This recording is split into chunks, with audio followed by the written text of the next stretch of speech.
Ako ko! Pinanggan niya, pinanggan niya ako ulit. Okay na sana, pinanggan niya ako ulit eh. Kuya, wag ka manakit, kuya. Kuya, wag ka manakit. Lakay plaka. Wag na, baka may ano yan, baka may ano yan, baka yan may... May plaka, bago. Takay dyan. Tama na, tama na, tama na. Tama na, boss, tama na. Plakahan mo, plakahan mo. Plakahan mo? Oo, naplakahan ko.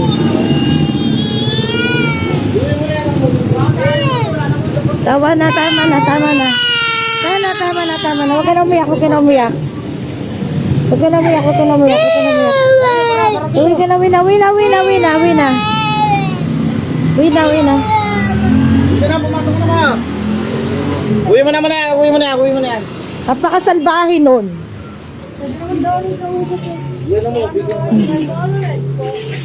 Napakasalbahe na pa. Tara na pa, tara na, tara na. Pasok ka na dito. Parang daw niya, sabi niya. Oo nga.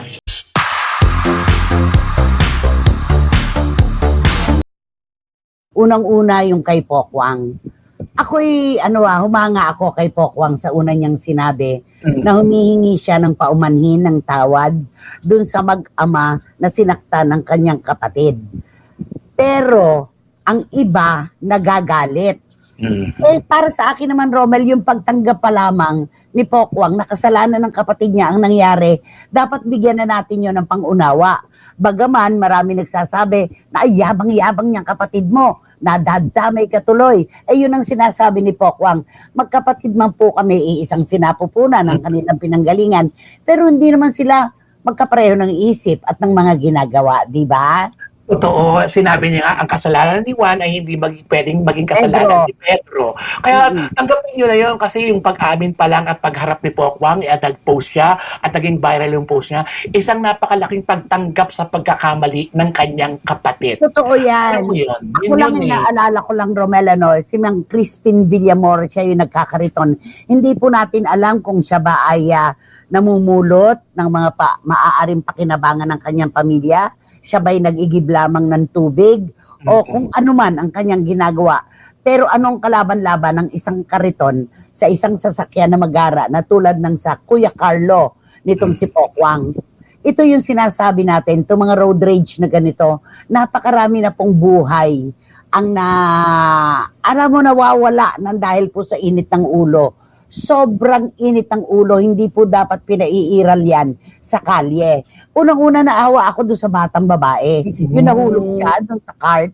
Nahulog, tsaka nakita niya yung tatay niya na binatukan, hinabol pa't binatukan. Para sa isang bata, mahirap kalimutan yun. Correct. Mahirap magkakatroma ang batang ito na makita ang kanyang ama na sinasaktan ng ibang tao. Di ba? Opo.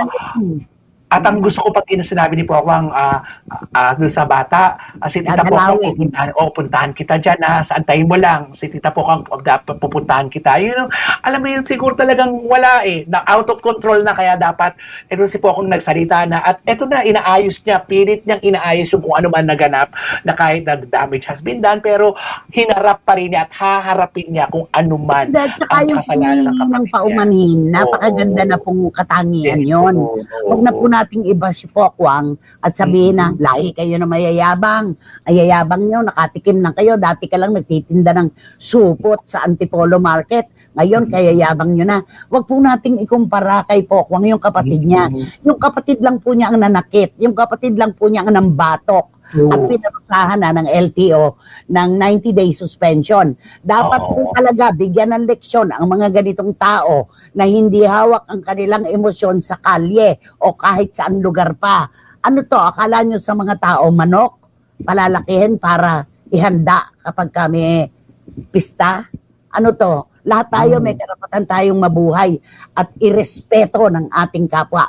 Kung paano dapat din nating nirerespeto ang ating kapwa. Di ba? Yes. Nag-viral yun. Nakakaawa yung bata na umiyak ng umiyak. Ako man makakita ako ng ganong eksena. Binabawal na, wag kang manakit, wag kang manakit. Oo. Hinabol mo pa, binatukan mo pa. Ano kalaban-laban ng mamang nagkakariton sa iyo? Di ba? Dapat Totoo. yan, nagalusan man ang sasakyan mo, hindi ba yan maaaring pag-usapan sa isang makataong paraan na hindi ka magbubuhat ng kamay, sasaktan mo? Ano yung pinaikot ko noong isang araw? Pag-asa na lamang po ang hawak ng mga kababayan nating kapuspalad. Hindi na sila umaasa ng ano pa, kundi yung pag-asang isang araw uunlad din ang kanilang buhay. Yan na lang po ang katangian na hawak ng isang mahirap, nanakawin mo pa. Umaasa na nga lang na sa kanyang paghihirap uunlad din siya. Tapos babatukan mo lang. Diba? Hindi Correct. tama yun. Mo na lang ang propiedad na hawak ng mahirap. Kaya pwede ba? Nakakagalit ito. Okay, sabi ni Juris Doctor Channel, hindi rin masisisi ang publiko lalo na't marami na siyang naging negatibong issue noon. Nakapagtataka lang na matapos itong iulat ng TV Patrol, sakalang siya biglang nag-IG live. Mas pinansin pa niya talaga ang mga nag-post ng family picture nila na sinasabing cyberbullying daw at cyber libel daw. Parang lumihis siya sa totoong issue. Punto yan ni Juris Doctor, at inirerespeto natin. Okay? Meron pa dito si Wating Wating. Feeling mayaman dahil may sasakyan. My God, kaladkarin mo yung kapatid mo, mamang, at nang matutong mag-sorry muna bago magyabang. Saka bakit gano'n, Sabi nga ni Miss Nags, tama po na humingi ng tawad si Pokwang, pero mas maganda kung yung kapatid niya po mismo ang mag-public apology. At sana hindi lang po sa pag-sorry matatapos ang lahat. Kasi ang pinakamahalaga ay ang konkretong hakbang upang matulungan ang basurero at masigurong hindi na mauulit pa ang ganitong pag-uugali. Nako, eto, alam ko naman naasahan ko na ganito ang matatanggap nating mga mensahe. Kasi tanggalin man po natin dito yung usapin ng meron sa wala. Maling-mali talaga yung ginawang pambabatok. Doon tayo talaga tutuon di ba? Nice, sasamantalahin ko na rin ito ha, patawad at paumanhin ay hinihingi. Ang sorry ay hindi hinihingi. Ang sorry ay binibigay. The offender has to be sorry, not the victim. Tayo kasi mga Pinoy, humingi ka ng sorry, di yan hinihingi. Ang sorry ay ibinibigay. Ibig sabihin dito ni Randy Balaguer, hindi hinihingi ang sorry, di ba? Yung pagpapatawad. Kusang ibinibigay yan kapag sincero ang humihingi ng paumanhin. Ayan. Thank you, Randy. At sabi naman ni Eddie Litada, kay Pokwang katanggap-tanggap ang kanyang paghingi ng paumanhin para sa kanyang kapatid. Hindi man siya ang may kasalanan, pero siya ang humingi ng dispensa. Ang dapat parusahan at bigyan ng leksyon ay ang kapatid niya. Ayan, binigyan naman na dapat ka 365 days ang binigay na suspension ng LTO para magtanda yan, sabi ni Eddie Letada. Talagang hindi tayo aasa na may makakaunawa sa isang taong nagtakita ng pananakit sa kapwa niya, lalo't maliit yung kanyang sinaktan. Mga ungas talaga itong mga bashers na to. Hindi naman si Pokwang ang gumawa, tapos siya ang binabalikan. Mag-isip din po sana itong mga taong ito kung makabash kahit wala po sa lugar. Ang binabash kasi kay Pokwang, parang bakit binigyan mo pa ng tuon yung tungkol sa mga politiko na sinasabi mo nakisakay, inililihis mo. Ano po yun personal lang po yun na damdamin ni Pokwang na kagagawan lang naman ng kapatid niya. Bakit naman pinakialaman silang buong pamilya? Maunawaan natin yun di ba yung seguridad kasi. Oo, correct. Oo. Mabuti walang baril yung nakatapat ng kapatid ni Pokwang. Kung hindi, ewan ko na lang kung anong kinalabasan ng yabang niya. Sabi ni Ching Bautista Silverio, may sumigaw na babae, may lalapit kasing lalaki. Ang sabi niya, wag, baka may yan. Baka raw may baril yung kapatid ni Pokwang. Kasi ang road rage, nakita naman natin, ilang buhay na po ba ang nakikitil ng dahil sa ganyan, sa init ng ulo. Kaya dapat di pinaiiral yan. Tama po na dapat parusahan kahit ano pa man ang estado mo sa buhay.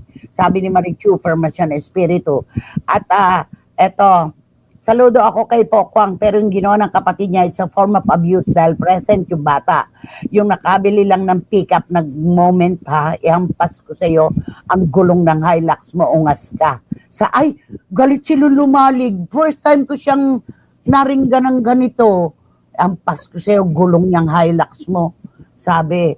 Tapos eto, Nay, dapat yung kapatid ni Pokwang ang mag-sorry, respeto sa kapwa. Ang taas mo naman, you deserve ang pataw ng LTO. Sabi naman Iram Lia.